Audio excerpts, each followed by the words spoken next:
ये लड़कियां हम आपस में रो रहे हैं कि ये मेरे को बोल रहे हैं कि दीदी क्या करें। मैं बोलूं बेटा मैं क्या करूं। ये लड़कियां जूनियर है, ये हमसे जवाब मांगते हैं कि दीदी क्या चल रहा है, ये आप लोग इतने सालों से कैसे सर्वाइव करें। मैं बेटा सिस्टम के साथ मिल क्या लड़ाई करें, हिम्मत कहाँ से लाए। आज ये हिम्मत मिली है तो यहाँ आए हैं। और हिम्मत ये हमारे जूनियर खिलाड़ी हैं जो हमारे साथ खड़े हैं। और हम भीड़ इसलिए इकट्ठा नहीं करना चाह रहे क्योंकि हम शांति से हम प्रदर्शन करना चाह रहे हैं। ये एक सवाल है भारत की अस्मिता पर, एक चुनौती है हमारी आजादी पर, हमारे लोकतंत्र पर, हमारे संविधान पर और इससे ज्यादा हमारे इंसान होने पर। अगर मेरे को कुछ हो जाता, मेरी फैमिली क्या करती, मतलब मेरे बाद कौन जिम्मेदारी लेता इस चीज की। और मैं आज भी बोल रही हूँ, अगर किसी भी खिलाड़ी को कुछ भी होगा रेसलिंग में तो प्रेसिडेंट, देश जो हमारे रेसलिंग प्रेसिडेंट है वो जिम्मेदार रहेंगे, हमारी फेडरेशन जिम्मेदार उस चीज की।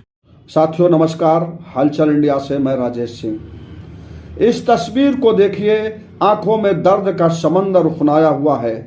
आंखें झूठ नहीं बोलती, ये आंखें चैंपियन की आंखें हैं, ताकतवर बेटी की आंखें हैं, दांव पेच में महारत की आंखें हैं, देश के लिए सपने देखने वाली आंखें हैं। इन आंखों में झांक कर देखिए, अगर आपके अंदर इंसानी संवेदनाओं का एक रत्ती भी कुछ बाकी है तो आपको अंदर से हिला कर रख देंगी। यदि विनेश फोगाट जैसी लड़कियां इस देश में सुरक्षित नहीं है तो इस देश की एक भी लड़की सुरक्षित नहीं है।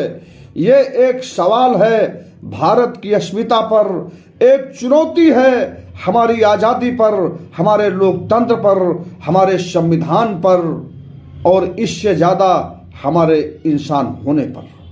हम किस समाज में रह रहे हैं। देश की बेटी विनेश फोगाट अपने साथियों के साथ जंतर मंतर से रो रो कर अपने ऊपर यौन शोषण का दर्द बयां करते हुए न्याय की गुहार लगा रही है। और हमारे प्रधानमंत्री कर्नाटक में ढोल बजा रहे हैं। कोई व्यक्ति इतना असंवेदनशील कैसे हो सकता है, और वह भी देश के सर्वोच्च पद पर बैठा हुआ कोई जिम्मेदार। बेटी बचाओ बेटी पढ़ाओ का नारा देते देते कब बेटी पटाओ बेटी मिटाओ तक आ गया, समझ में नहीं आया। लेकिन यह संयोग नहीं है, यही सत्ता में बैठे हुए लोगों का असली चरित्र है। याद है ना उन्नाव के बीजेपी सांसद कुलदीप सिंह सेंगर पर लगे बलात्कार के आरोप।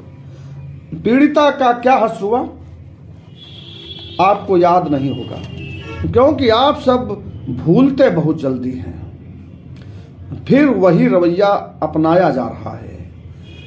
बीजेपी सांसद ब्रजभूषण सिंह रेसलर फाउंडेशन के अध्यक्ष पर दिल्ली में बैठकर ये आरोप लगाए जा रहे हैं, और सत्ता में बैठे हुए जिम्मेदार लोग मौन होकर बैठे हुए हैं। आरोपी सांसद है, बाहुबली है, सत्ता में है, और इन सब के अलावा उसके पीछे एक विशाल संगठन की छत्र छाया है।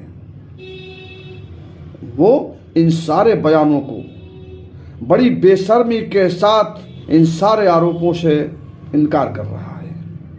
कोई उससे इस्तीफा मांगने को तैयार नहीं है। उसको अवसर दिया जा रहा है कि साक्ष्यों को